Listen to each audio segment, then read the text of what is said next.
Hello friends, welcome to this session of CEC-UGC live lecture. Dear friends, in this session today, we are going to talk on the concept of freedom. What is freedom?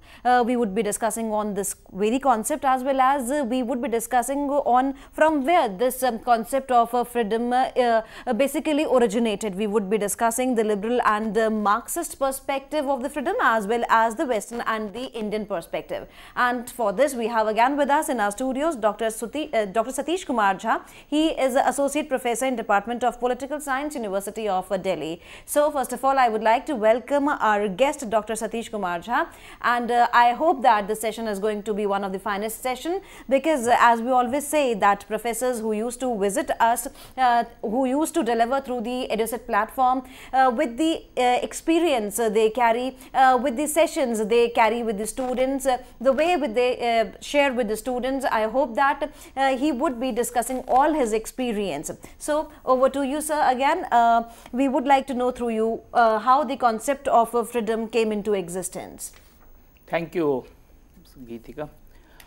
In fact, today what I will do in my presentation on the concept of freedom, that I will basically look at 3-4 different issues which normally emerge while discussing this concept. First, that how this what basically do we mean by this freedom, I mean how it can be defined, and then the relationship between the freedom and there are certain other human values like equality, justice, rights, and so on and so forth. But apart from discussing its relationship with other human values, we will also take into account the entire evolution of this concept of freedom over the ages, because as all of us know that the way today we look at freedom, it is not from the same perspective in which our ancestors looked at this concept, our forefathers looked at this concept. It is basically not the same way in which the different periods in history looked at this concept. So, it has evolved and it is still evolving. There are many aspects of human life today which are being considered integral to this idea of freedom, which were not there earlier. For example, today even the animal rights, the freedom of non-human species is also considered integral to human freedom, but that was not the case earlier. So, I mean it has evolved and it is still evolving. So, that evolutionary part is important. And then how in 3 different periods, ancient, medieval and modern, this issue was basically dealt with. But apart from this evolution, I will also discuss the 2 axes around which this entire debate gets intersected. The first is the kind of debate and the kind of basically differences of opinion one finds between 2 ideological camps in social science, particularly in political theory. One is the liberal perspective on this freedom, another is the Marxist perspective on freedom. So, these 2 ideological groups, ideological camps, ideological oriented scholars, they have basically looked at freedom in a different way. So, basically that is also one important thing.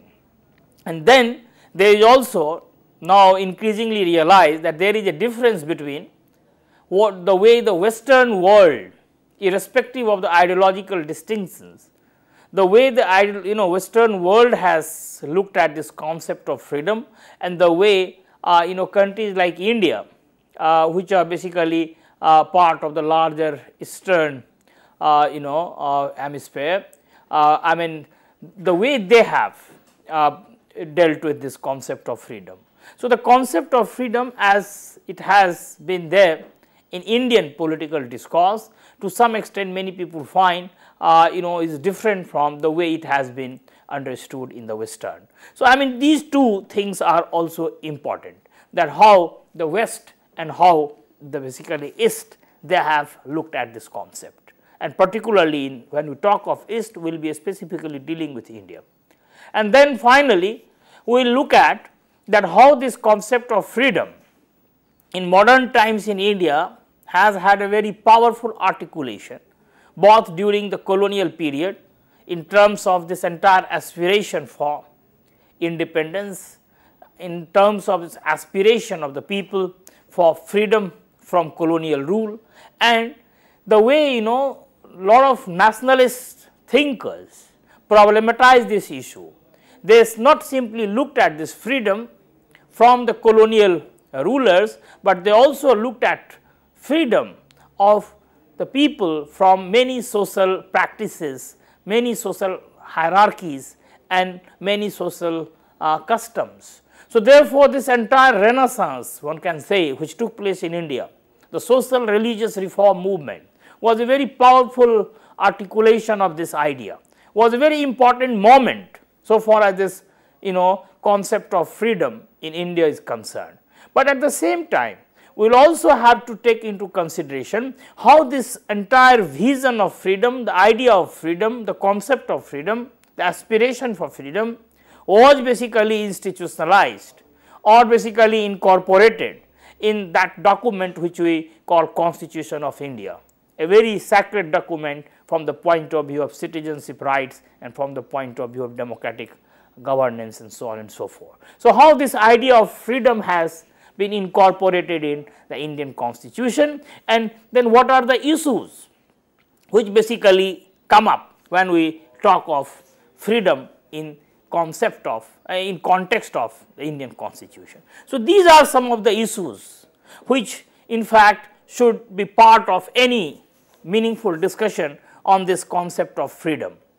But in fact, given the constraint of time, I will just try to make a reference of all these issues which I have just outlined, but nonetheless it would not be possible to go into details so far all these issues are concerned. Now, to begin with, in fact this entire idea of freedom has to be seen in terms of the aspiration of human beings. What is that aspiration? The aspiration is the urge to become free, and therefore, a lot of people in fact make a distinction between freedom and liberty. They say that freedom is more positive compared to the liberty, but here in fact I will not go into that freedom liberty basically debate. What I will say that here both are being used interchangeably. So, what basically normally we imply by freedom, that a state of situation in which the people should feel free, people should be at their own, there is no constraint or restraint on his or her will or on her behavior or on her conduct. So, this type of situation is basically normally considered freedom. So, therefore, what has happened that over the years and over the ages, absence of constraints or absence of restraints has always been considered very important for freedom, the concept of freedom. That if there are constraints, if there are if there are any hurdle, hindrances, then normally one should consider that it is loss of freedom. So, loss of freedom means basically the hindrances, the constraints on one's will, on one's volition, on one's conduct, on behavioral activity and so on and so forth. So, absence of constraints. But the thing is that whether absence of constraints is enough or not has been a matter of debate, because someone if basically is set free that he can do anything or she can do anything, should we call it freedom? Because for example, today a situation arises that everyone is given a freedom to behave as they wish to be, but then that freedom will not enable them to live a meaningful life, and therefore, in fact lot of people, lot of thinkers, lot of scholars have always considered that this absence of restraint does not add any meaning to this concept of freedom. Therefore, absence of restraints has always to be accompanied with basically the existence of the suitable conditions for realization of the freedom. So, conditions are also equally important, not only absence of restraints. So, this condition and restraint, the two things have always been part of this discourse on freedom. Now, the third thing is also to be noted, that whether this absence of constraints and the conditions, existence of conditions, are they enough to justify or to characterize a situation as situation where it is freedom? And here many people feel that no, in fact the conditions and absence of restraints would also not qualify to be called freedom till the time or until there is also the element of choice, that in absence of choice people cannot exercise their freedom in true sense of the term. So, choice is important, and when we talk of choice, then basically it becomes a moral framework, that moral basically dimension of the choice or moral dimension of humanity or human existence, where this choice dimension adds meaning to this idea of freedom. So, therefore, three important issues emerge from this discussion, that number one, absence of restraint is important, because the moment you have restraint, then you cannot say that it is freedom, because that is a moment or situation of unfreedom. Now, once the absence of restraint is there, then for realization of freedom there is also requirement of the conditions for freedom and conditions which can facilitate it, and therefore, the conditions, the absence of restraint is contingent on the existence of conditions. And the third, the people, the human beings, the individuals, male and female, all of them should be in a position to exercise their choices. If there is a limitation on choices, then one cannot say that it is a situation of freedom. For example, a beggar who is begging on the street, of course, he has full freedom to beg. There is no constraint, there is no restraint on him. Of course, the two things should also be kept in mind, that why he is begging, perhaps the condition is putting him in a situation where he has to beg. And number two, because in order to survive, perhaps he is begging, but he does not have a choice, that without begging he can do something else in order to preserve his life. So, therefore, basically the begging can be a very good example, where in fact this choice and the condition both become absent, and only absence of restraint is there on him, because he has full control on his body and mind, and therefore he is begging. So, therefore, those who define freedom simply as absence of constraints and restraints would basically define it as a freedom, that the beggar is totally free.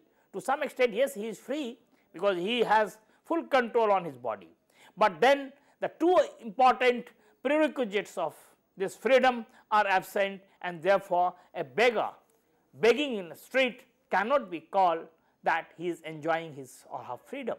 So, this way basically three elements are very important, and over the ages what we find that different traditions or different thinkers have been basically problematizing these three issues: the absence of restraint, the existence of conditions, and the choice.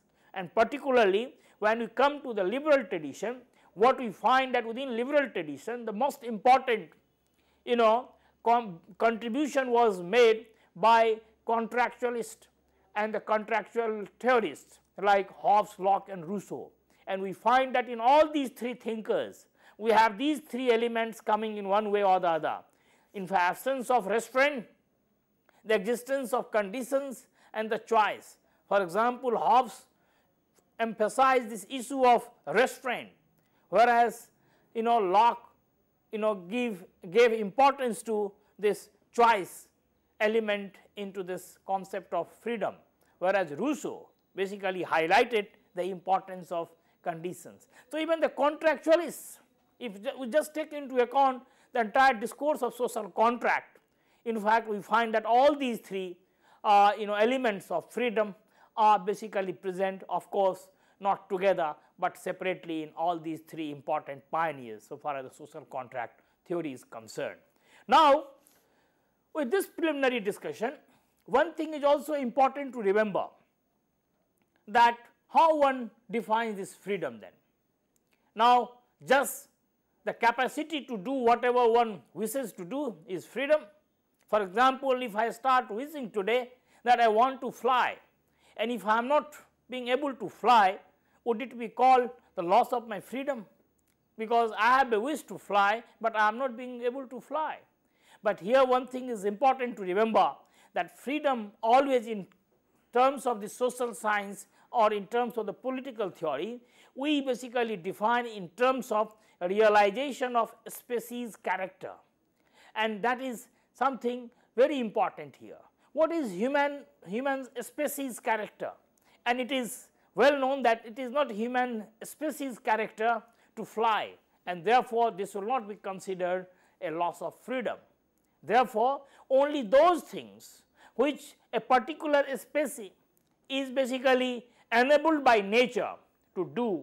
In fact, if there is not a suitable condition, or if there is no choice, or if there is any constraint on that, then we can say that it is loss of freedom, or it is basically erosion of freedom.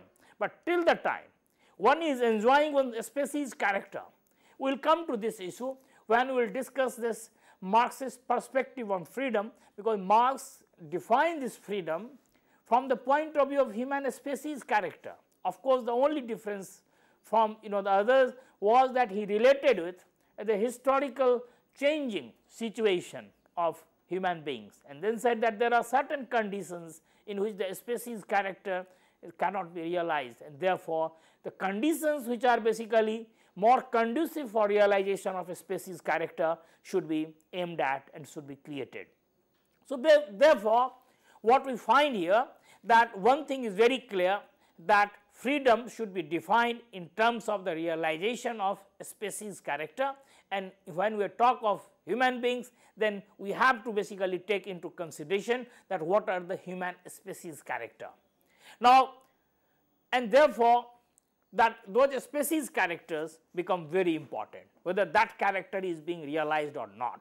Now, in terms of this absence of restraint, in terms of the existence of conditions, and in terms of this moral framework of exercising choice, and therefore three elements with this basically important consideration, that it is human species character, realization of that character, that should basically characterize something as freedom.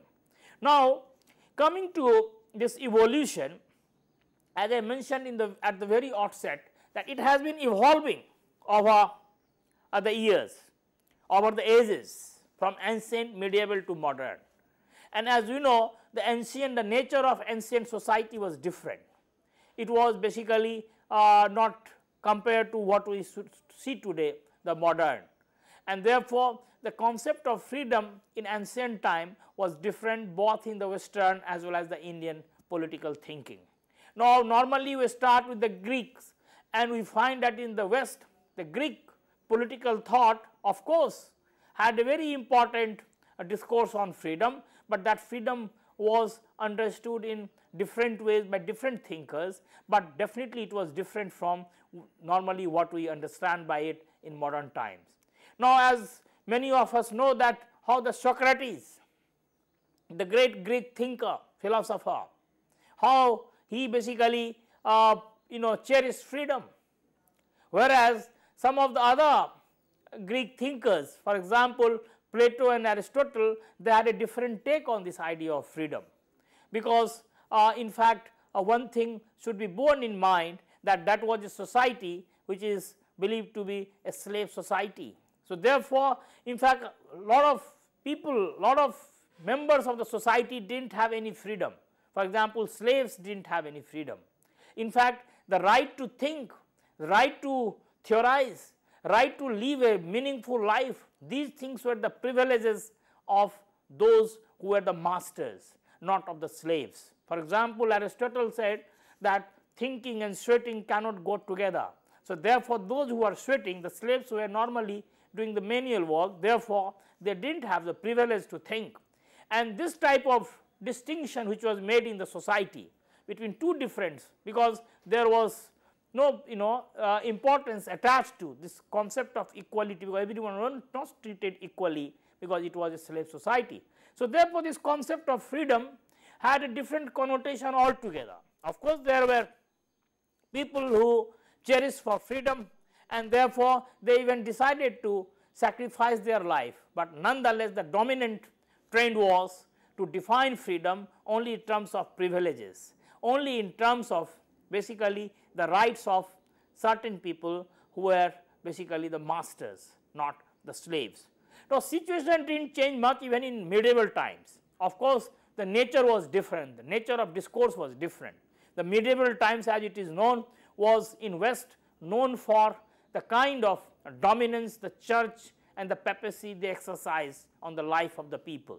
So, everything was geared towards church, the pope and the god, and therefore, individual was not at the center of this discourse.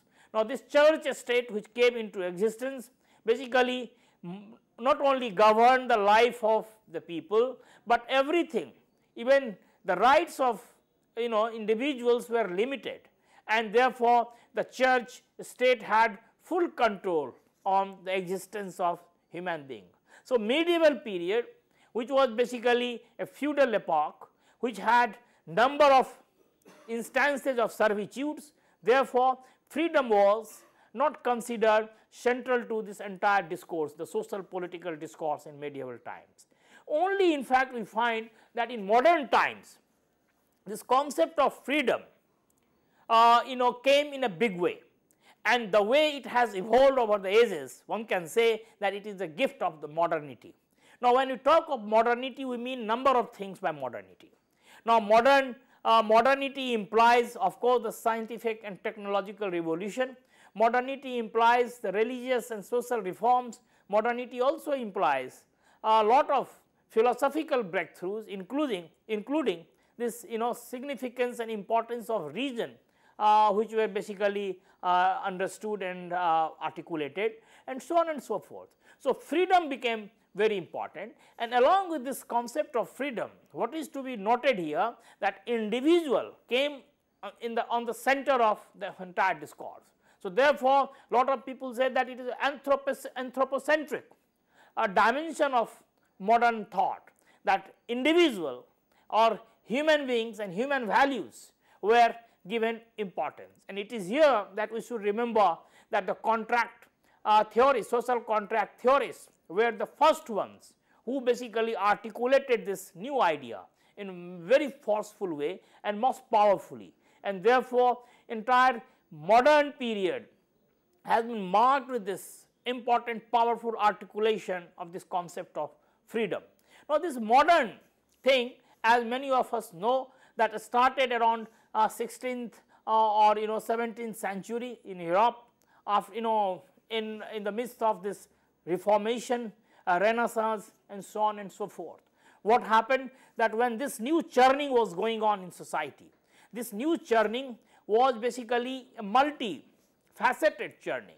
There are different dimensions of this churning, but so far this social and political thought were concerned, this urge for freedom or aspiration for freedom was very important, which later on culminated into many new political ideologies, which culminated into number of political values. For example, when we find that a democracy later on became the buzzword of this modern period, when democracy became the dominant quest of humanity, in fact, it was largely the culmination of this quest for freedom, because it was believed that democracy is one system which can make people's life more free, where people have full control on their life chances, where people have full control on their destiny.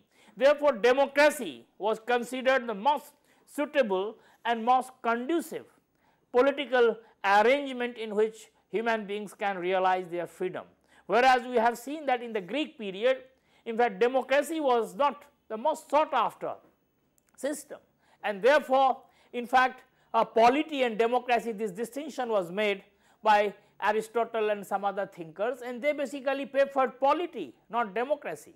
So, I mean this thing was largely on account of the fact that freedom did not have that much importance in that period, whereas in modern times, because everything was seen through the prism of freedom, therefore, democracy also became important. It is a different matter that later on many new issues came up. For example, the relationship between equality and freedom, that whether freedom is enough to make human life livable, it is enough to make human life meaningful, or freedom has to be accompanied with certain other situations, conditions, and one of the important condition is equality, that unless people have equality of rights, opportunities, conditions, in fact the freedom has no meaning. So, we will come to this issue, that how these issues came up, but one thing is very important here to remember, that the modern period started with this new discourse, and the discourse of freedom. Of course, that has gone in different directions. The freedom, of course, within the modern period has been looked at from the different point of view. We will come to this issue later, but one important distinction which can be made here in terms of the ideological debates and disputes, so far as this concept of freedom in modern times is concerned, is largely between the two ideological groups, one which is called the liberal perspective, liberal point of view, or the liberal ideology, another is the Marxist point of view, the Marxist perspective or the Marxist ideology. So, this is a major distinction in modern times on concept of freedom.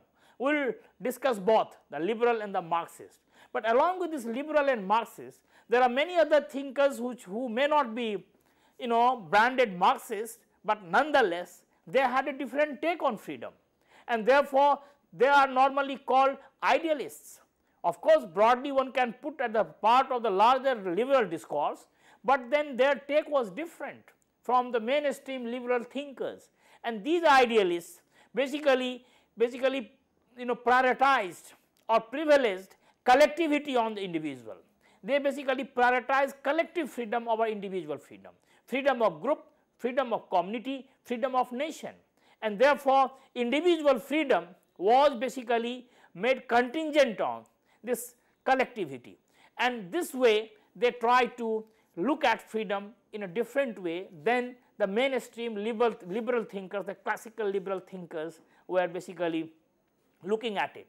One thing is important to remember, that for these idealists it was not only the absence of restraint, but it was rather the condition which was very important, which of course was also picked up by the Marxist scholars, but nonetheless for idealists this was very important. So, therefore, when it came to individual and society, they in fact gave importance to society. When it came to the individual in the state, they considered a state to be very important for realization of freedom, and therefore Hegel, one of the most important idealist thinker, who said that the state is the march of God on the earth, and therefore when he talked of realization of freedom, he believed that it is the state in which individual can find its true realization. So, I mean this idealist tradition has also been there so far as this concept of freedom is concerned. So, liberal, the Marxist and the idealist, three major distinction one can make here in terms of the modern discourse on the freedom. Now, what has happened, that this modern concept of entire freedom started with this liberal thing, and here the absence of restraint is very important. Now, the first important element which we basically discussed at the very beginning. Now, what happened, that when this transition was taking place from feudalism to capitalism, and as we mentioned that the medieval period was known for the loss of freedom, absence of conditions of freedom, individuals did not have rights, individuals did not enjoy freedom. So, what was happening, that everything was basically in the hands of church, the pope, the god, and therefore individual servitude was basically order of the day. Now, what happened when the revolutions took place, when these authoritarian regimes and the rule were questioned and challenged, when the supremacy of faith and dominance of the church were also challenged and questioned, then what happened, that a new condition, new situation emerged, and that was the situation when human beings started realizing that what is the value of freedom. And it is here that the contribution of some of the liberal political thinkers is very important. And here one of the most pioneer so far as this evolution of this concept of freedom is concerned, of course, was Thomas Hobbes.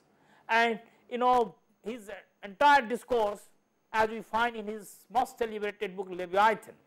In fact, Hobbes is one thinker who talked of this absence of impediment, and therefore he believed that absence of impediment is necessary for freedom.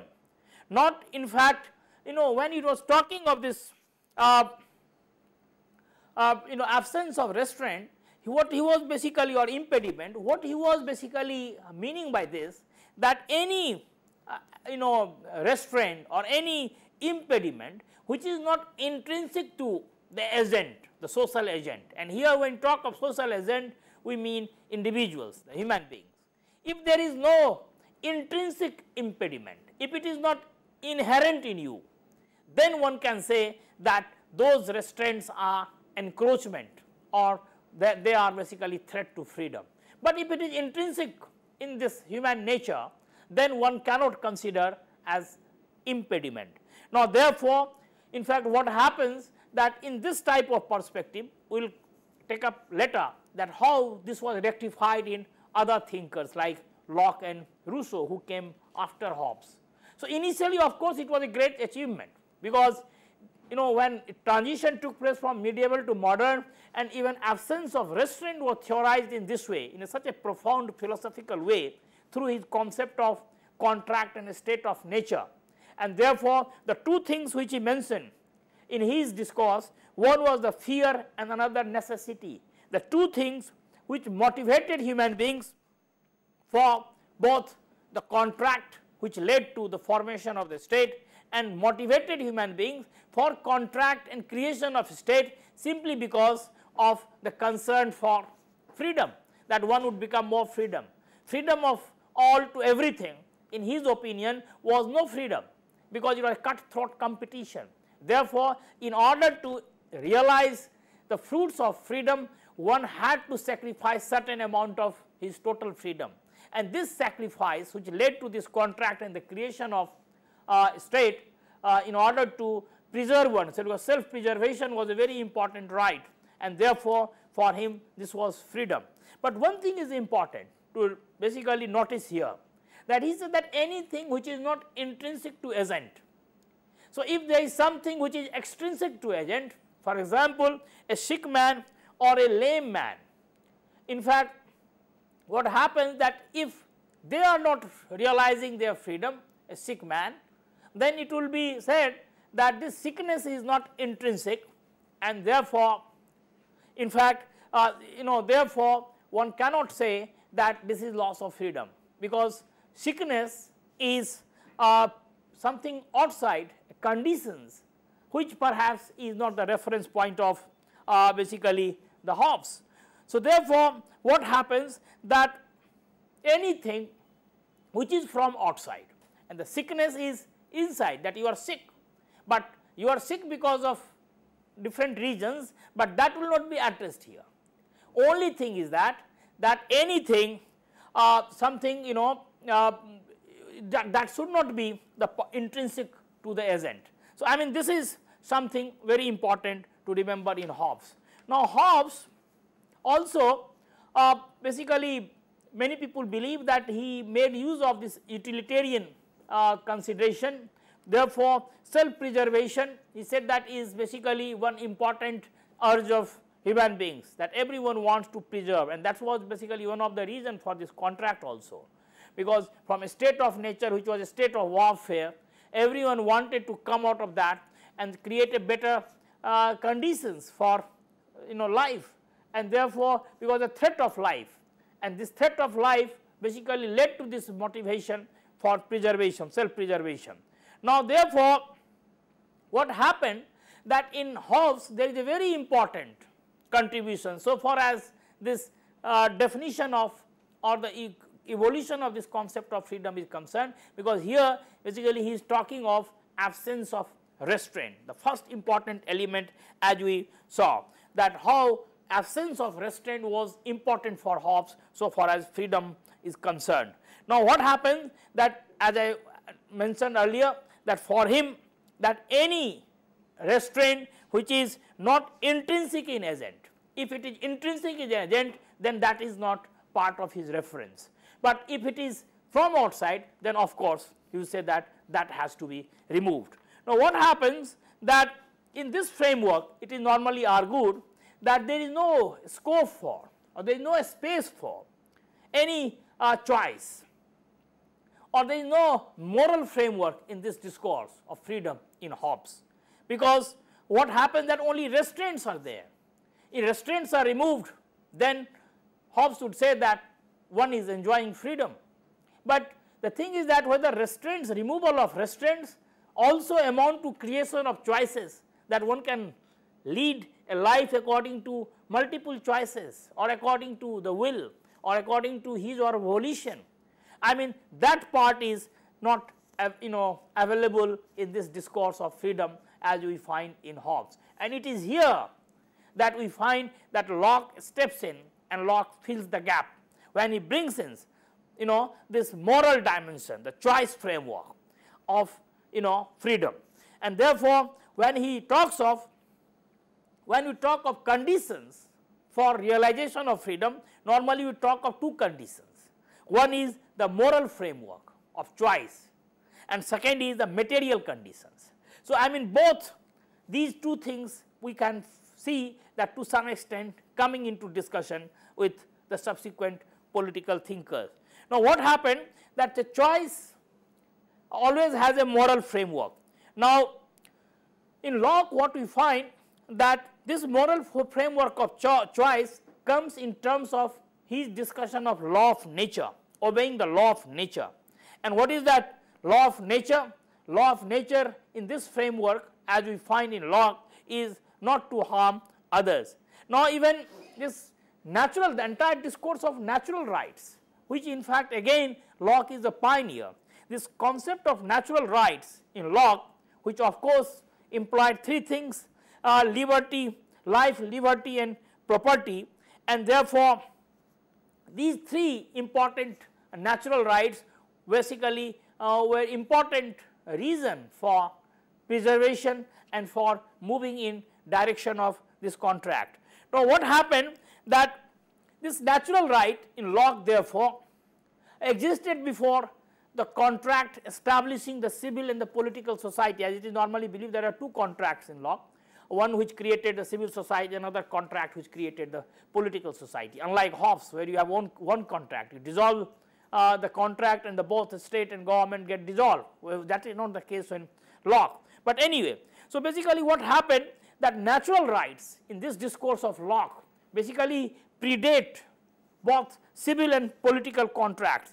Now what happened that when political contract, a political society comes into existence, the political society's brief is to regulate liberty, but it has no brief to encroach on liberty. Therefore what happens that the regulation becomes important, the law of nature becomes important, obedience to this law of nature is very important, and therefore what we find that Locke therefore brings a mere moral framework in this entire discussion of freedom, which was absent in Hobbes, where you have only absence of restraints. But in Locke you have not only absence of restraints, but the moral framework of choice, that people can now exercise choices, the freedom to choice.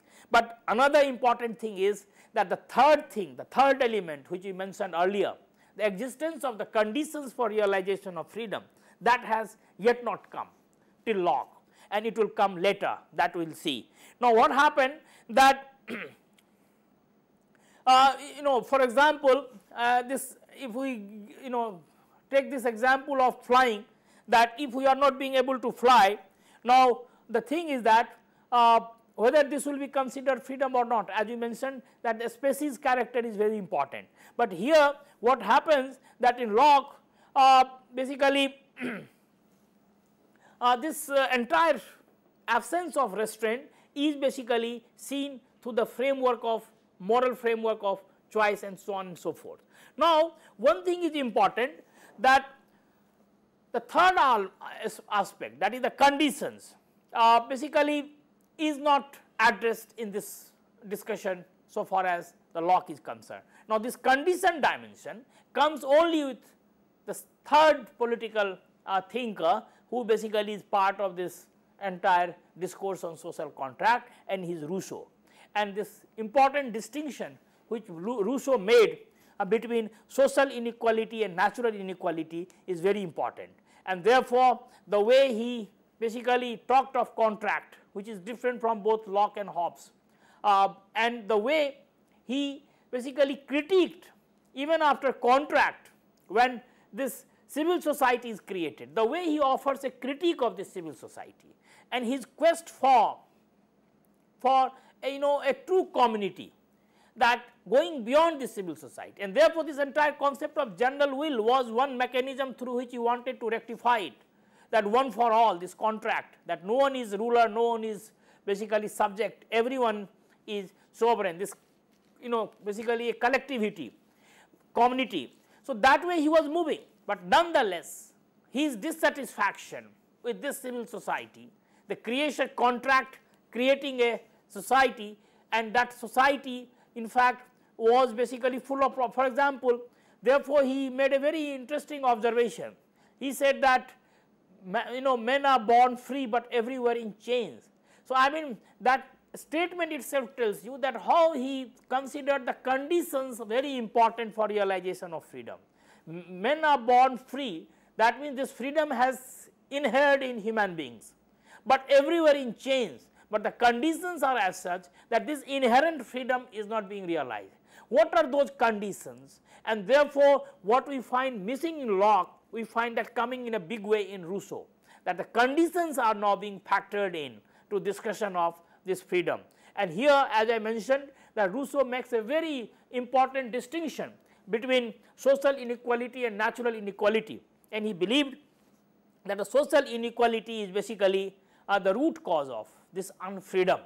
And of course he talked of number of things through which he improved on the earlier two contract theories, but nonetheless still he did not realize basically the basis for this conditions which he considered unequal conditions. And later on this is something we find that in socialist tradition this was addressed in more forceful way. So what happened that this hindrance which he of course realized and visualized. For example, another statement he made that iron and corn civilize human beings and also ruin them.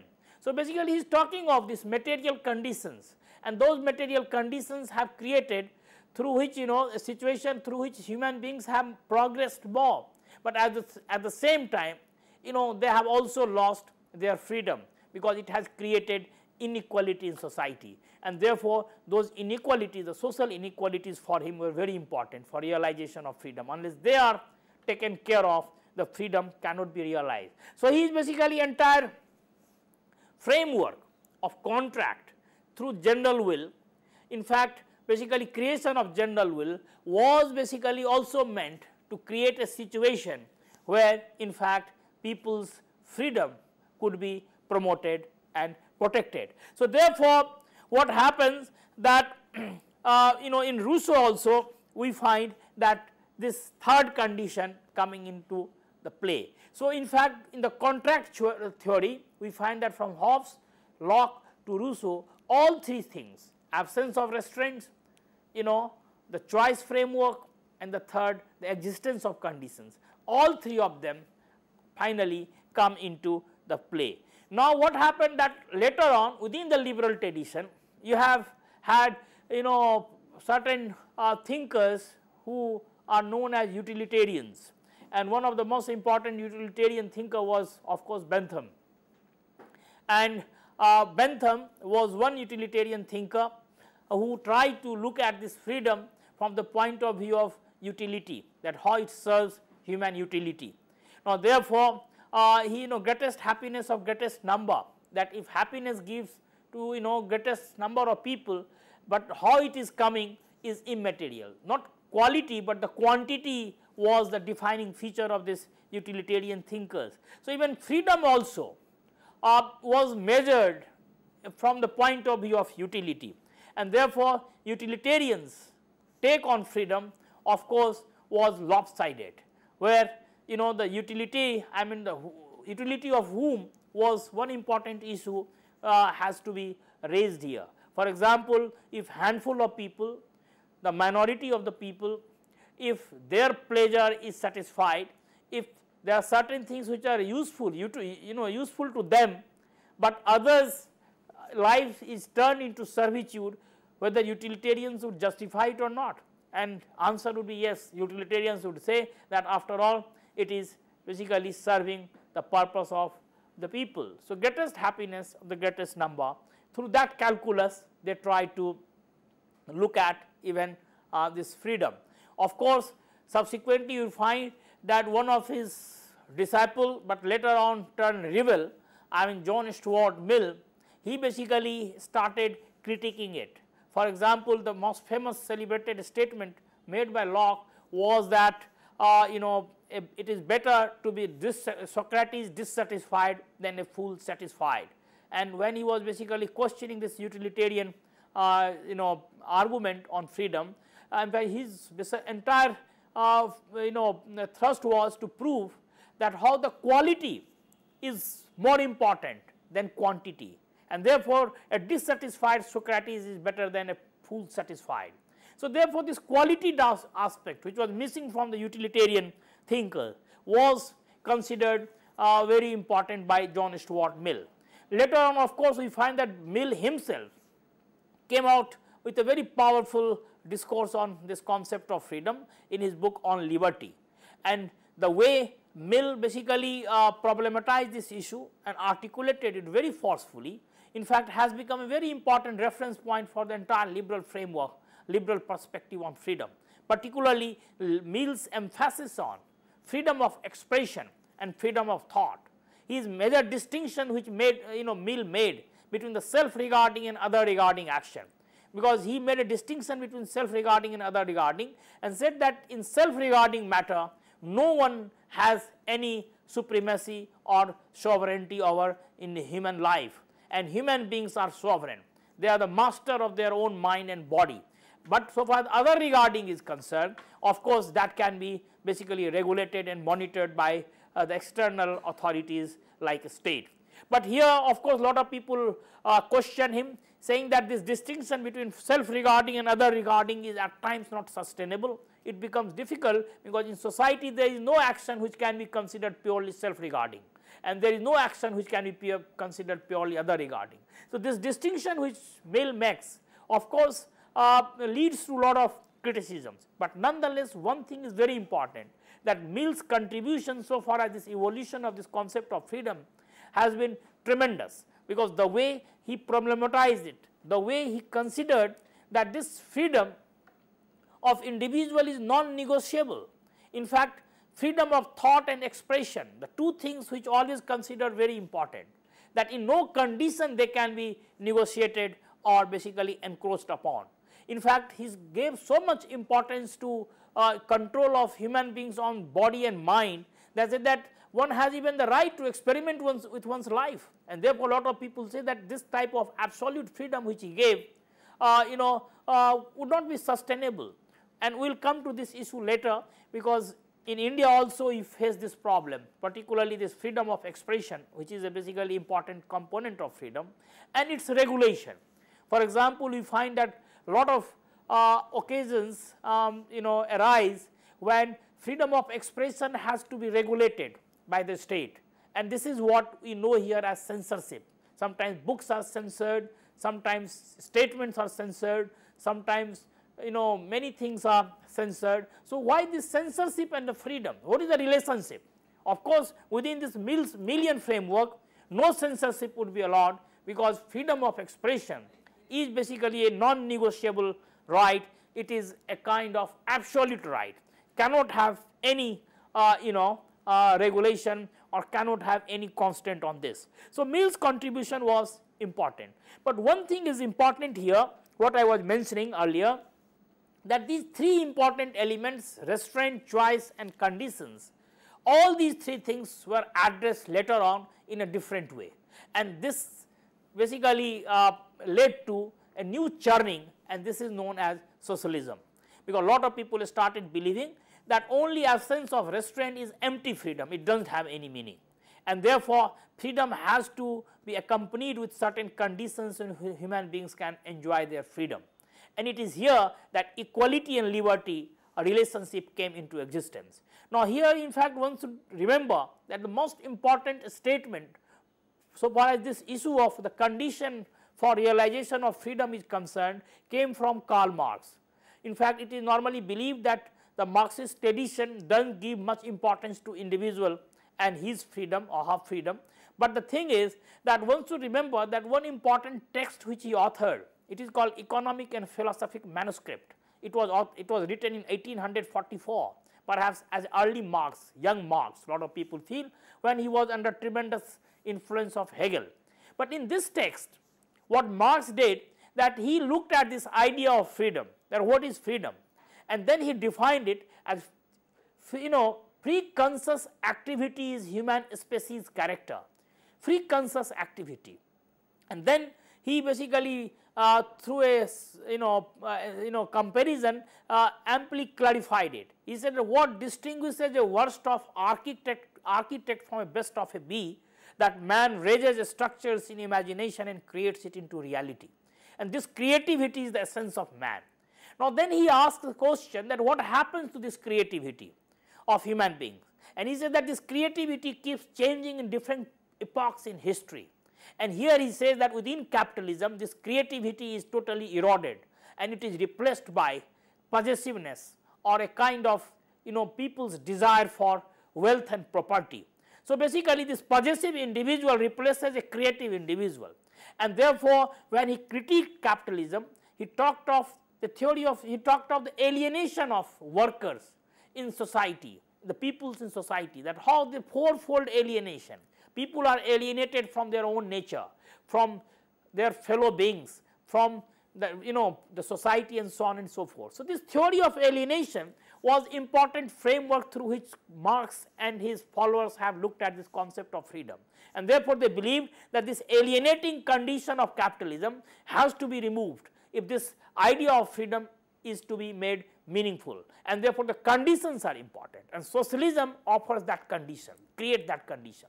Of course, they have also been subjected to a lot of critique, that in order to create conditions, what they have done, that in practice, particularly in socialist society like Soviet Union and China and so on and so forth, that they have basically created a situation where the basic requirements of freedom are also compromised. The political freedom is totally taken away, and therefore, in order to create conditions for realization, material conditions, there are certain other dimensions of freedom which are totally basically taken away, and therefore, it does not qualify to be called freedom. So, Marxist criticism, Marxist discourse has been criticized for giving too much importance to the conditions, material conditions, which was of course referred by Rousseau, but he did not build on it. Now, what happens that apart from liberal and Marxist, the Indian tradition of course has also seen a lot of interesting articulation of this concept, and one of the most interesting argument comes from Gandhi, his entire discussion of Swaraj, the way he looked at this Swaraj, and therefore, a lot of people feel that the way he defined Swaraj cannot be captured within this concept of freedom, because still the freedom connotes some sort of legal institutional framework, whereas for Swaraj it is more spiritual, more humanitarian, and therefore, it is multifaceted and multidimensional, which should be seen in the larger framework of Indian political philosophy and thought, and therefore, the Gandhian contribution is still a matter of interest and exploration for a lot of people who are discussing and working on this concept of freedom. But what has happened, that the Indian discourse has also been very profound even in terms of the legal constitutional framework. Apart from Gandhi, or for that matter entire colonial period when freedom movement was going on, number of perspectives emerged. While challenging the colonial rule, they also tried to look at that what would be the better meaningful way for people to realize freedom. Not simply removal of the colonial rule, but rather creation of a better framework to deal with this idea of human freedom. So, there are a number of perspectives. From M.N. Roy, you have had Ambedkar, you have had the earlier social religious reformers like Ram Mohan Roy and others. So, India also has witnessed a very powerful, very profound debate on this concept of freedom, the way we have seen in the Western context. But interestingly what we find, that after independence, when the constitution was drafted, some of these ideas found place in Indian constitution. For example, Indian constitution has a very important chapter on fundamental rights, and those rights, particularly article 19, guarantees different types of freedom to the people. But of course, lot of issues and debates have also surfaced after this enactment of the constitution. The relationship between freedom and social justice, relationship between freedom and equality, between freedom and state regulation, that is censorship, which I was referring to earlier. So, a lot of issues and debates are emerging, and that is making this entire discussion on freedom quite interesting here. With this note, thank you, sir. Thank you so very much for giving us detailed information on concept of freedom, for explaining us our fundamental right, the freedom of speech and expression, as well as giving both the Western as well as Indian perspective to the freedom. With this note, we thank you for being the part of the EduSet lecture. If you have any queries, you can mail us at info.cc@nic.in, so that the next time Dr. Jha comes, we would be love to solve your queries with the help of this EduSet platform. Thank you, sir. Thank you so very much.